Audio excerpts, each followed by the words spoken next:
Hello students, welcome back to your English class. आज मैं आपको स्पीच राइटिंग कराऊंगी। तो स्पीच का हिंदी में मीनिंग बेटा आप सबको आई थिंक पता होगा, आई होप। स्पीच का मीनिंग होता है भाषण। भाषण आप सबको पता है, जैसे हमारे प्राइम मिनिस्टर्स और जितने भी लीडर्स होते हैं वो स्पीच देते हैं, उसी टाइप से है, जहाँ पे वो अपनी राय साझा करते हैं लोगों के साथ, अपने ओपिनियंस को, और अवेयरनेस फैलाते हैं, जागरूक करते हैं लोगों को, a large number of people, बहुत सारे लोगों को। तो स्पीच है जो बेसिकली वो ऐसे राइटिंग जैसा ही होता है, बट ये वर्बली होता है बेटा। हम ये ओरली इन्फॉर्मेशन स्प्रेड करते हैं। ओके, यहाँ पे मैंने डेफिनेशन भी दी है। डेफिनेशन के अकॉर्डिंग बेटा यहाँ पे है स्पीच का meaning to convey one's thought और ओपिनियन, विचार या किसी राय को साझा करना लोगों के साथ और उनमें जागरूकता फैलाना। ओके, ये है स्पीच राइटिंग का मीनिंग। आगे बेटा मैं आपको स्पीच राइटिंग के कुछ की पॉइंट्स बताऊंगी। ओके, की पॉइंट्स मीन स्पीच राइटिंग करते हुए आपको कौन कौन से पॉइंट्स ध्यान में रखने हैं। तो फर्स्ट है, the topic should be of general interest. आपका जो टॉपिक है वो जनरल इंटरेस्ट का होना चाहिए, जिसमें लोगों को इंटरेस्ट आए। Make sure the facts are accurate. आपको ये चीज़ ध्यान रखनी है कि जो जितने भी फैक्ट्स आप अपनी स्पीच के थ्रू बता रहे हैं, जितने भी तथ्य, वो एक्यूरेट हो। ठीक है, खुद से बनाए हुए ना हो या फिर झूठे ना हो, सत्य हो वो बिल्कुल। थर्ड पॉइंट है सबसे ज़्यादा important, grab the attention of a reader और अ लिसनर। वैसे तो यहाँ पे श्रोता ही होता है बेटा, लिसनर ही होता है स्पीच को सुनने वाला, बट जो भी है आपको उनका अटेंशन ग्रैब करना है, अटेंशन आकर्षण कर उनका ध्यान अपनी ओर खींचना है, ग्रैब करना है। ओके, फोर्थ है, make sure all points are well organised. सारे के सारे पॉइंट्स अच्छे से ऑर्गेनाइज किए हुए हों। लास्ट में, don't forget to thank the audience. Audience को आपको थैंक ज़रूर करना है लास्ट में। ओके, तो ये इसके कुछ की पॉइंट्स हैं। आगे मैं आपको बेटा इसका फॉर्मेट करा रही हूँ।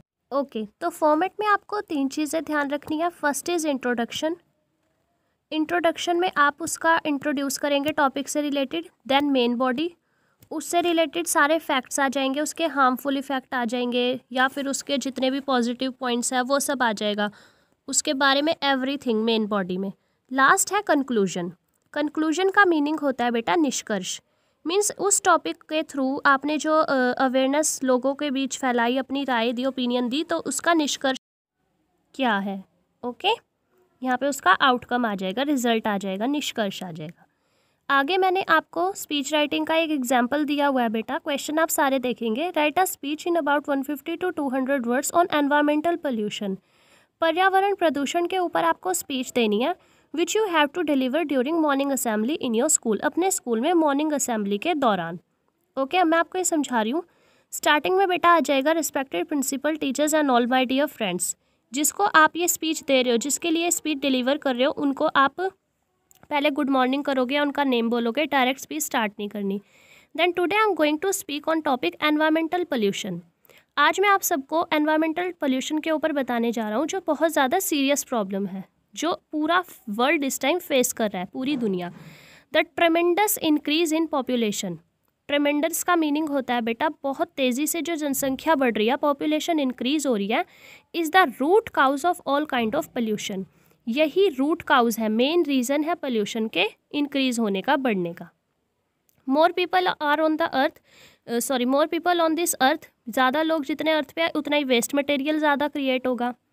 और नेक्स्ट है बेटा यहाँ पे साइंस एंड टेक्नोलॉजी, दूसरा फैक्टर। साइंस और टेक्नोलॉजी ने हमारी लाइफ को कंफर्टेबल किया, बट साथ के साथ वैराइटीज़ ऑफ प्रॉब्लम इंक्रीज भी किया, जो हमारे एनवायरनमेंट को नुकसान पहुँचा रही है। Okay, science and technology. जैसे कि बेटा आप सब जानते ही हैं, साइंस ने और टेक्नोलॉजी ने हमारी लाइफ को बहुत ज़्यादा इजी कर दिया। बहुत मशीन्स वगैरह इन्वेंट हुई है, जिसकी वजह से क्या हुआ है बेटा, हम इंसान लेज़ी बन चुका है। और साथ के साथ इन मशीन से, इन व्हीकल्स वगैरह जो भी हैं, इनसे CO2 भी रिलीज़ होती है, जो हमारे एनवायरनमेंट को हार्म पहुंचा रही है। आगे आ जाएगा पोल्यूशन के वेरियस फॉर्म्स। जैसे एयर पोल्यूशन है बेटा, वायु प्रदूषण, जो होता है स्मोक फ्रॉम फैक्ट्रीज, धुएँ से, जो फैक्ट्रीज से निकलता है, और व्हीकल से जो धुआं निकलता है पेट्रोल वगैरह का। And burning of garbage containing chemical material, उस कूड़े को जलाने से जिसमें केमिकल मटेरियल होता है, तो इन सब के धुएं से एयर पोल्यूशन होता है। वाटर पोल्यूशन की बात है बेटा, water pollution is caused when toxic material, toxic means जहरीले पदार्थों को डिस्पोज किया जाता है इनटू रिवर्स एंड सी, समुद्र और नदियों में।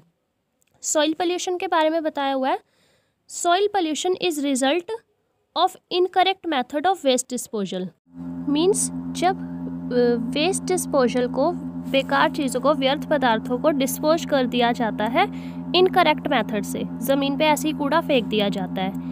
Even though it may not be possible for mankind to eliminate environmental pollution totally, ये तो इंसान के लिए पॉसिबल नहीं है कि वो बिल्कुल इसे एलिमिनेट कर दे, एनवायरमेंटल पोल्यूशन को गायब कर दे पृथ्वी पे से, बट इसकी हाजार्ड्स को हम कम कर सकते हैं, इसके नुकसान को, ठीक है, adopting some alternate methods of following and certain rules.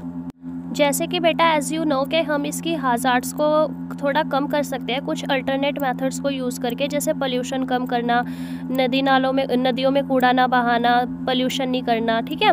We must remember that by protecting the environment we are protecting our self, अगर हम अपने पर्यावरण को बचा रहे हैं तो हम अपने आप को भी बचा रहे हैं इस पोल्यूशन से। और लास्ट में आप थैंक्स कर देंगे। तो ये जो लास्ट की मैंने 2-3 लाइन बताई थी, ये इसका कंक्लूजन था बेटा। आई होप आपको ये अच्छे से समझ आ गया। तो बेटा ये थी आपकी speech writing. Okay, thanks for watching.